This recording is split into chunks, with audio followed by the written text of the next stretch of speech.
La pêche, le commerce, la sécurité, 8 questions pour comprendre ce lendemain de Brexit. Vous avez suivi, de près ou de loin, les tribulations du Brexit. Ces négociations laborieuses, pour baliser le retrait du Royaume-Uni? Voici la suite. Brexit saison 2, comment s'entendre après la séparation? Michel Barnier et David Frost n'auront pas le temps de se reposer sur leurs lauriers. Ils ont certes pu dégager un accord de retrait entre Européens et Britanniques, laborieusement voté. Mais les négociateurs en chef des deux bords ont déjà les neurones échauffés pour la bataille suivante, le second round, comme l'a appelé Michel Barnier. Pas moins coriace que le précédent. Pas moins périlleux pour la stabilité des économies respectives, l'intégrité du marché unique, l'unité des États européens. Degré, à lire aussi, un Brexit indolore pour les citoyens belges. Voici 8 questions pour comprendre. Tout ce qui ne se trouve pas dans l'accord de retrait. Soit énormément d'aspects de la vie de voisinage, les relations commerciales, les collaborations en matière de sécurité, le partage des fichiers de police, la circulation des personnes entre les deux territoires, la circulation des données personnelles, les équivalences des règlements sur les services financiers, la pêche dans les eaux britanniques, et bien d'autres. L'accord de retrait fixe déjà des garanties de continuité pour les citoyens britanniques sur le continent et européens au Royaume-Uni. Il fixe aussi un calendrier pour ce retrait, notamment la durée de la période de transition qui débute ce samedi, ainsi que l'échéance, fixée a priori au 31 décembre prochain. Un texte complémentaire, le protocole pour l'Irlande du Nord, fige comme son nom l'indique des engagements pour l'Irlande du Nord. Ce sont des lignes directrices pour éviter l'apparition d'une frontière visible au milieu de l'île d'Irlande. L'esprit de cette solution négociée est de maintenir l'Irlande du Nord dans le territoire douanier du Royaume-Uni, tout en y appliquant encore les réglementations douanières de l'Union européenne. Ça vous semble alambiqué? Parfaitement. Les négociateurs vont devoir trouver concrètement comment appliquer dans le détail ce modèle hybride censé convenir à tous. Il y a beaucoup à négocier et le délai est très court, il va falloir parer au plus pressé. Michel Barnier, sur le point de remonter sur le ring, recycle un slogan du premier round, « À nous clock it ticking », parce que le gouvernement britannique veut une issue rapide. Il pourrait prolonger une fois cette période de transition d'un an ou deux, jusqu'en décembre 2021 ou 2022. Mais Boris Johnson, le Premier ministre britannique, a déjà dit qu'il n'en voulait pas. En pratique, cela signifie que pour une tâche de cette ampleur, les négociateurs ont moins de 8 mois, le temps de préciser et d'avaliser le mandat des négociateurs européens. Nous serons déjà début mars. Et il faudra, avant l'échéance, compter plusieurs semaines pour ratifier cet éventuel accord. Donc il devrait être bouclé pour octobre. 8 mois, montre en main, par définir des priorités, les questions les plus urgentes à résoudre et celles qui seront abordées après la transition, quand le Brexit sera consommé.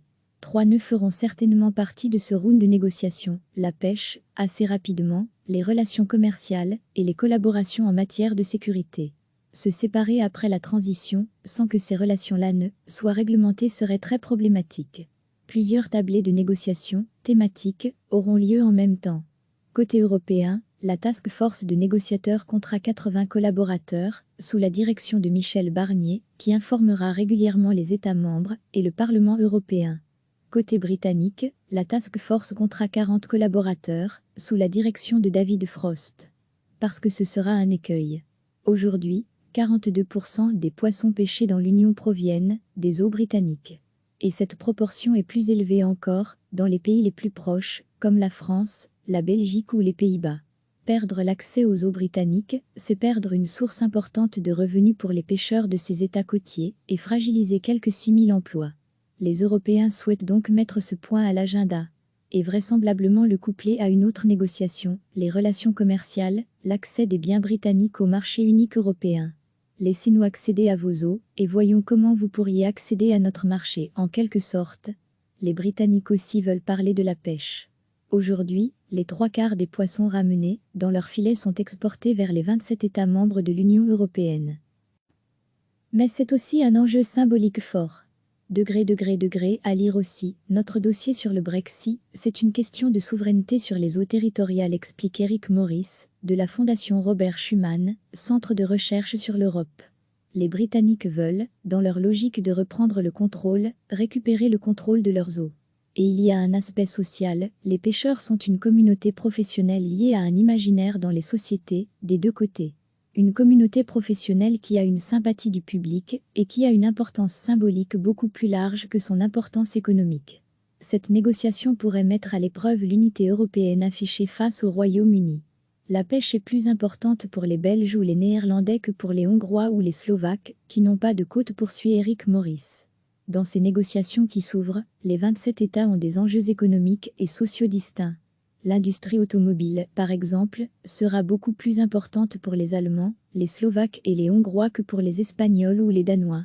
Donc l'enjeu, pour les 27, sera de faire de l'enjeu majeur d'un pays, l'enjeu majeur de tout le monde, comme ils l'ont fait pour l'Irlande dans la première négociation. Il faut passer par là, pour garder l'unité, et être fort pour négocier.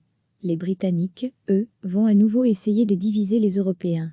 Diviser pour régner a toujours été une stratégie de négociation. Imaginez qu'il n'y ait pas d'accord commercial entre le Royaume-Uni et l'Union européenne au terme de la transition.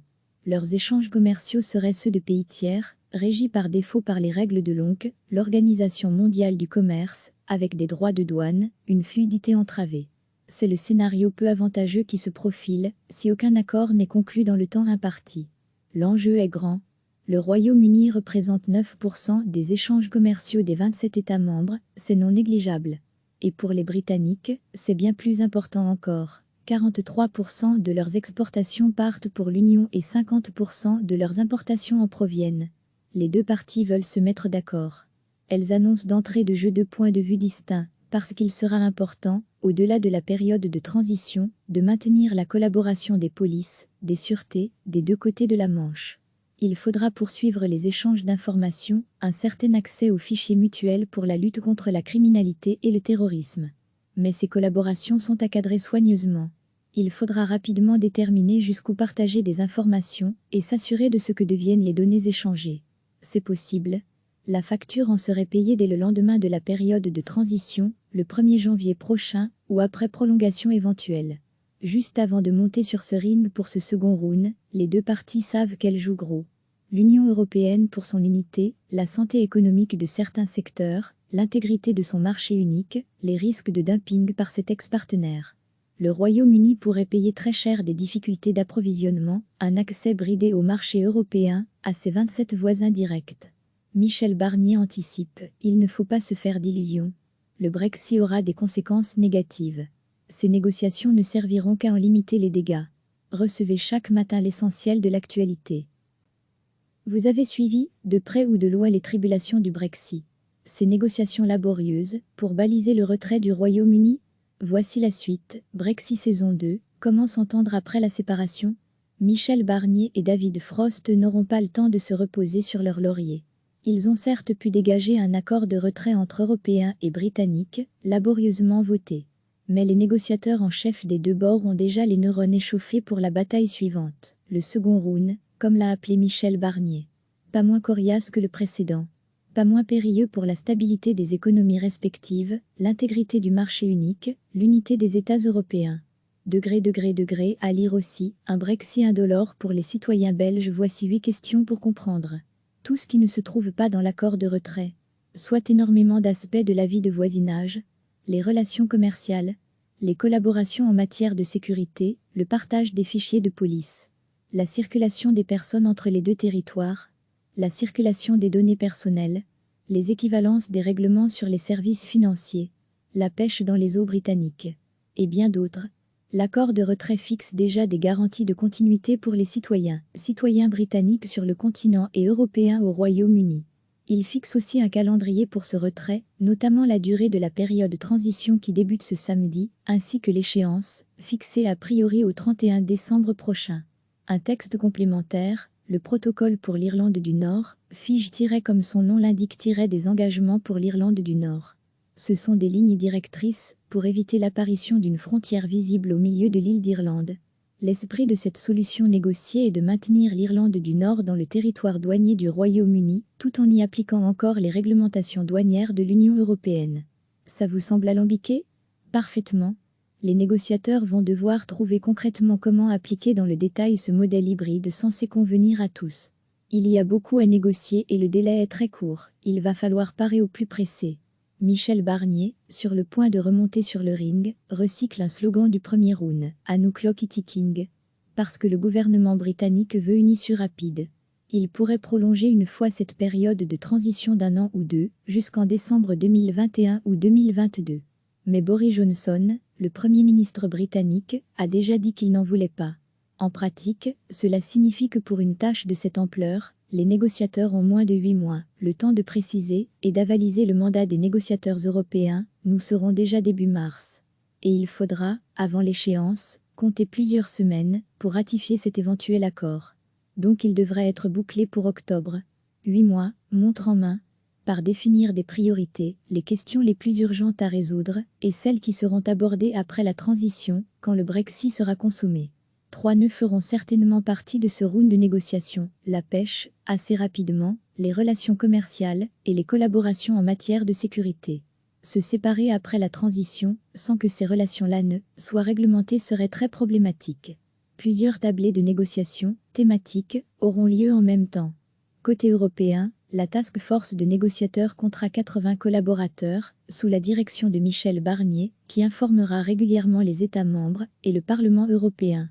Côté britannique, la Task Force comptera 40 collaborateurs, sous la direction de David Frost. Parce que ce sera un écueil. Aujourd'hui, 42% des poissons pêchés dans l'Union proviennent des eaux britanniques. Et cette proportion est plus élevée encore dans les pays les plus proches, comme la France, la Belgique ou les Pays-Bas. Perdre l'accès aux eaux britanniques, c'est perdre une source importante de revenus pour les pêcheurs de ces États côtiers et fragiliser quelques 6 000 emplois. Les Européens souhaitent donc mettre ce point à l'agenda et vraisemblablement le coupler à une autre négociation, les relations commerciales, l'accès des biens britanniques au marché unique européen. Laissez-nous accéder à vos eaux, et voyons comment vous pourriez accéder à notre marché, en quelque sorte. Les Britanniques aussi veulent parler de la pêche. Aujourd'hui, les 3/4 des poissons ramenés dans leurs filets sont exportés vers les 27 États membres de l'Union européenne. Mais c'est aussi un enjeu symbolique fort. Degré à lire aussi, notre dossier sur le Brexit, c'est une question de souveraineté sur les eaux territoriales, explique Eric Morris, de la Fondation Robert Schuman, centre de recherche sur l'Europe. Les Britanniques veulent, dans leur logique de reprendre le contrôle, récupérer le contrôle de leurs eaux. Et il y a un aspect social, les pêcheurs sont une communauté professionnelle liée à un imaginaire dans les sociétés, des deux côtés. Une communauté professionnelle qui a une sympathie du public et qui a une importance symbolique beaucoup plus large que son importance économique. Cette négociation pourrait mettre à l'épreuve l'unité européenne affichée face au Royaume-Uni. La pêche est plus importante pour les Belges ou les Néerlandais que pour les Hongrois ou les Slovaques, qui n'ont pas de côte, poursuit Eric Morris. Dans ces négociations qui s'ouvrent, les 27 États ont des enjeux économiques et sociaux distincts. L'industrie automobile, par exemple, sera beaucoup plus importante pour les Allemands, les Slovaques et les Hongrois que pour les Espagnols ou les Danois.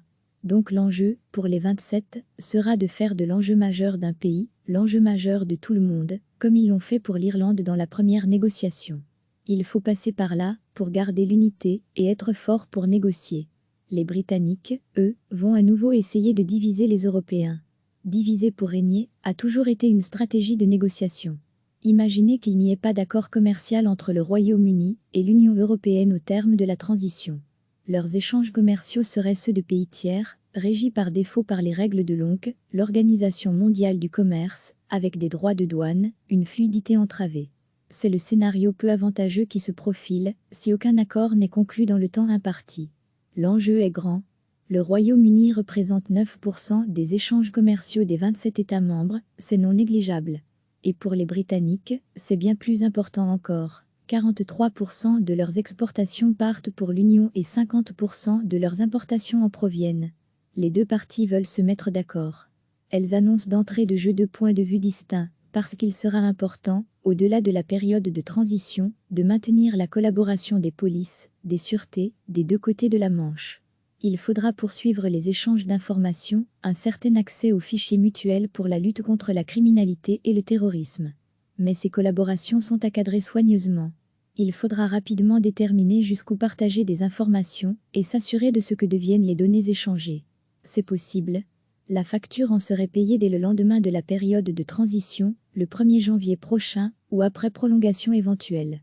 Juste avant de monter sur ce ring pour ce second round, les deux parties savent qu'elles jouent gros. L'Union européenne pour son unité, la santé économique de certains secteurs, l'intégrité de son marché unique, les risques de dumping par cet ex-partenaire. Le Royaume-Uni pourrait payer très cher des difficultés d'approvisionnement, un accès bridé au marché européen, à ses 27 voisins directs. Michel Barnier anticipe, il ne faut pas se faire d'illusions. Le Brexit aura des conséquences négatives. Ces négociations ne serviront qu'à en limiter les dégâts. Cliquez sur s'abonner pour recevoir les dernières nouvelles.